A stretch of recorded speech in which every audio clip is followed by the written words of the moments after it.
crumbs are gone. Jazzy. God, my heart just sank for it. It was burnt to a cinder. It looked like ground coffee. I've got 10 minutes to go now and I don't have any crumble. Quickly, do it again. Quick. Don't have time. I don't have time. She was struggling and everything started to snowball. Who's got to caramelise on the top? Got to flip your tart. Yeah, I don't have time to flip it.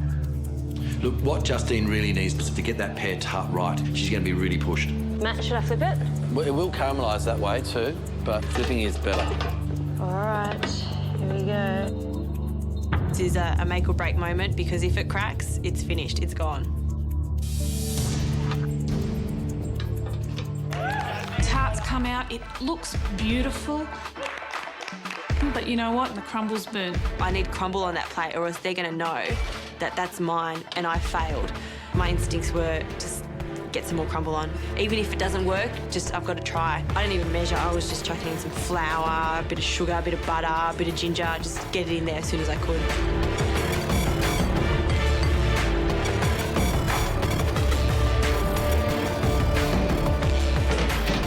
I admired how Justine fell off the bike and got back on really quickly. You're going to get it on there. You're going to get it on there.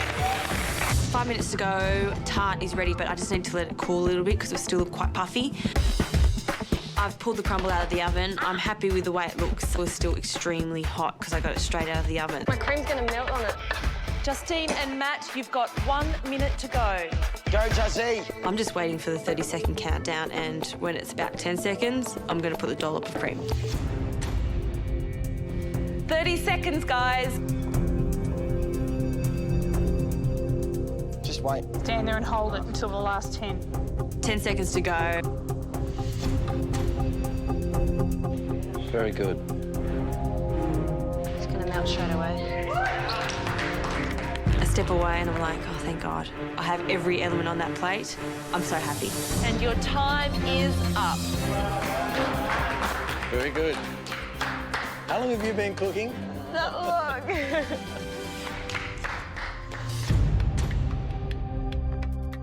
Justine, your plate 1. Please bring your dish forward.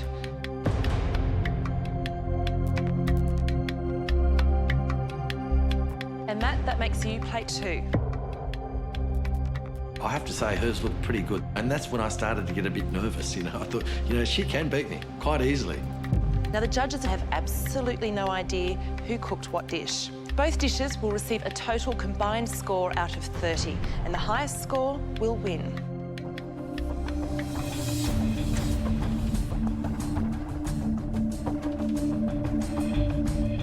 My dessert is being judged first, and I'm actually quite happy with it.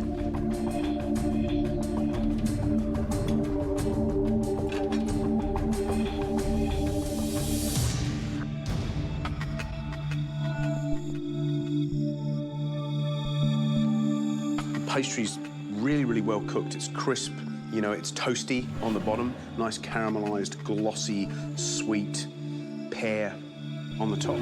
It's excellent dessert. Very, very good dessert. If there's any negatives, a little bit crunchy on the pear and a little bit dry. If plate 1 is Justine's, that girl's got some serious talent. She's definitely a big contender in this competition.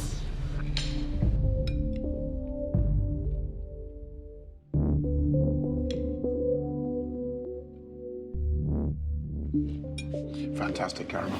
While I think the crumble could be darker, it still has a crispness that's very attractive and adds another element to the dish. I know this girl is good, but of course I want to win. It's pride and ego on the line here.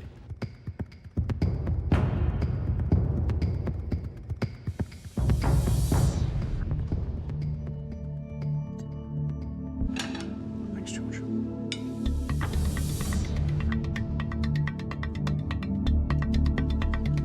The tart, even though it looks much better, plate number 1 may have had the edge for me in terms of just the flavour.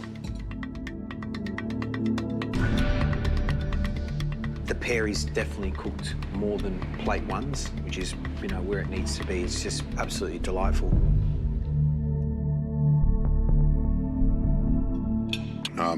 Caramel's very similar. Crumb, darker, more intricate in flavour. While there's beautifully cut pear across the top of the tart, it hasn't got quite the same crispness and lift that plate one had. Other than that, that's an impeccable dessert.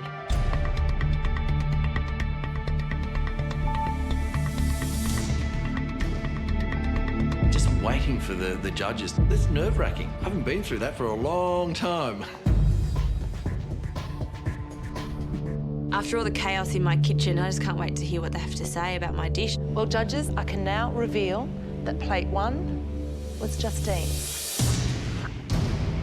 Matt, how did you score plate one? 7 out of 10. Great dish. The caramel, almost note for note, exactly what we tasted on Matt's dish. George, what did you think of Justine's dish? 8 out of 10. Ooh. You know, my criticism is the pear was a bit crunchy. Give you another day and you would have perfected that dish. Gary? I scored your dish. 9 out of 10. She's got what it takes. She's a talented young girl. 9 out of 10. Now I'm gonna cry. Close to perfect. My dish is close to perfect. There are a couple of little pointers. The quenelle on the plate, yours was a blob.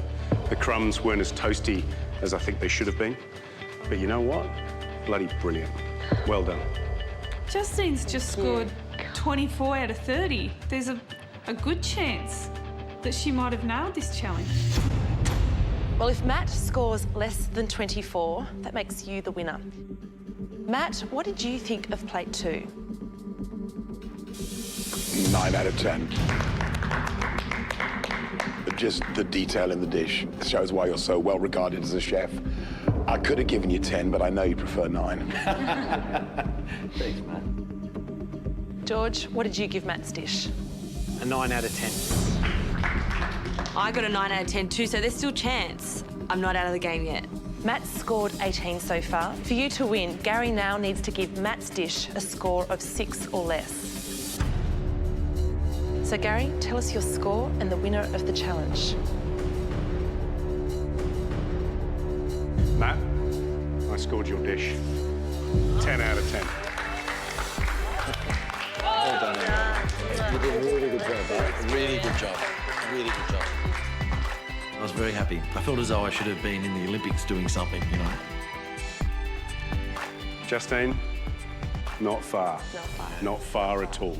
To do that in such a short amount of time and get those elements on the plate looking like that, I'd take my hat off if I had one on. Yeah, incredible job, really was. Congratulations, Matt Moran. That's a total score of 28 out of 30, which makes you the winner of our Celebrity Chef Challenge. Thank you. Matt, thank you so much for visiting us at MasterChef today. We wish you all the best. Cheers, guys. You know, I've lost, but I've just had the most amazing experience cooking against Matt Moran. I'm very humbled. For me, it's priceless. I'll never forget this day in my life.